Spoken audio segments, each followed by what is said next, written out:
السلام عليكم ورحمة الله وبركاته. سو dhawaad asxaabtayda qaaliga ah channelku waa channelkini hadda haru joogtay minankaada waay ha ismarteenina hadda cusub tahay waxaan ku leeyahay gacmo furan ku soo dhawo maanta waxaan idin wada cabitaan aad u cajiib ah oo ka heli doontid hadda is cayilinaysid hadda is caateynaysid buu ku anfacayaa inta waxaan ku haystaa hal qaada camal oo shufaan abyad ama maartay mushaarida koofilaha la dhaho oo diyaarsan timir glass caanaha ah iyo qarfo askibis ama barafka yaryar oo diyaarsan iyo biyo cad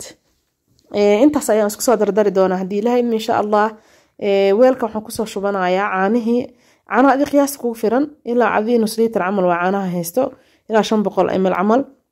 glass biyo ah ku soo daray caanaha biyaha waa qabow yihiin kadibna waxaan ku soo darayaa baraf waxaan kale ku soo dari doonaa shufaan abyadki ama otis ama maaragtay mushaari koofile waxa aad u taqaanid ugu yeero oo hal qaade ah waxaan kale ku soo darayaa qorfaha shiidan qorfaha wuxuu siinayaa caraf iyo udeeg otiska ama mushaaridan waxay siinaysaa raashin camal cabitaan wuxuu noqonayaa cabitaan culus udeegna uu leeyahay dhadhan macaan way siinaysaa timirta waxaan ka soo bixiyaa lafti iyo afka hore si makiinada iiga jabinin kadibna isku soo shiidayaa asxaabtayda qaaliga caafimaadka ay u fiican yahay cabitaankan qof kasta ayaa cabi karo hada uur leedahay hada umul tahay hada maaragtay is caateynaysid hada is cayilinaysid kaliya farqiga u dhaxeeya waxa waa hada is caateynaysid caanaha isticmaalaysid ayaa waxa ka dhiganaysaa caanaha aan dufanka lahayn caanaha waxa ka dhiganaysaa dufanka dhan lahayn oo dufanka dhan lahayn ama caana geel hadii maaragtay is caateynaysid caanaha full creamka ayaad ku shiidanaysaa sidoo kale hadaad rabtid inaad miisaanka iska ridid timirta ayaad ka yareynaysaa oo timir aad u badan ma ku darsanaysid haddaa is cayilinaysidna timirta u badsanaysaa marka cabitaanka waxa waaye wejigaa rabta oo isticmaal adiga sidaa jeceshaha ka dhigo aad iyo aad u fiican yahay caruurtu anfacayaa qofka musqusha aadi weysan si fiican ayuu anfacayaa quraac fududaa laga dhigan karaa casho fududaa laga dhigan karaa soonka kale suxuuree gashaa waxa waaye waa kasoo sheekay doontiin insha Allah waxaan rajeynayaa inaad soo tijaabisaan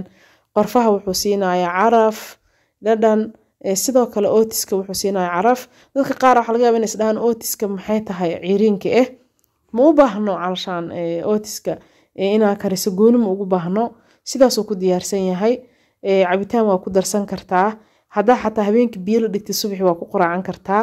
marka otiska ha isdheynina maxaa waaye mushaarida ciiriinka cabitaanka lagu daraayo soo tijaabiye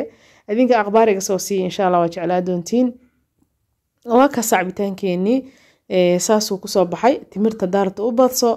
hadaartu otiska waa u badsan kartaa daartu inuu heavy ku noqdo oo quraac kale ka dhigtid rabtid